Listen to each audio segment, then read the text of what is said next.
How does an animal get cast in a movie or TV show? Sometimes they're very specific. We want a Dalmatian. It has to be a Dalmatian. Sometimes they're extremely vague. We just want a dog. Oftentimes, I don't know exactly what they're looking for. I don't even think they know a lot of times what they're looking for. I guess I just thought it would be more complicated than that.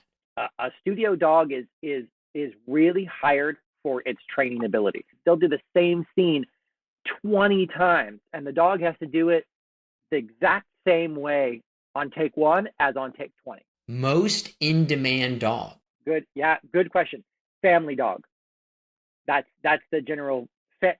Goldens, labs, terrier mixes, sort of the generic dog that you can't really tell what it is. Those are by far the most in demand. By far. Least in-demand dog.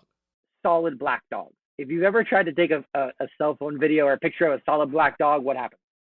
Same thing that happens with my shirt. You can't see anything. It all blends together. There's no definition. You can't see it. So solid black dogs and darker dogs are almost never picked. You can't ever say never because there is a black dog in a movie, but I mean, overall, very rarely picked.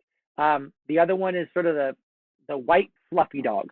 I'm sure you've seen lots of little white fluffy dogs in your life. For some reason, they're almost never picked for studio work. I don't know why. What do you think is the most famous Hollywood animal? The dog from Modern Family, despite there being two dogs, and then Eddie from Frasier, I think, are the most two well-known TV dogs. I think just because they did so many seasons, season after season, and the dog was just sort of always in the background and reminded you it was there. And there's been other dogs in TV shows, but I think purely for the runtime of those series, those dogs really stood out. The one that really jumps out to me is Air Bud, just because they made so many of those. For a movie like that, would they just use the same dog the whole time?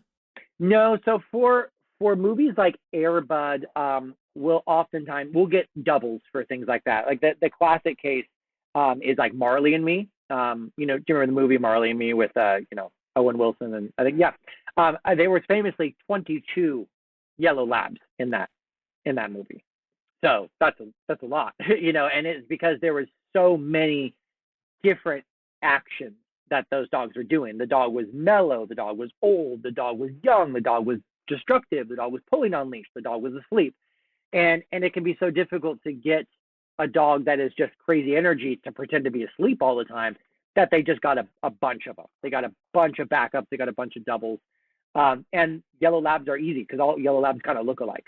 If it was a mutt in that thing, that would have been impossible because you can't find that many that can double each other and you can and be able to tell. But for that particular movie, there was multiples. On Frasier, there was only two. That was it.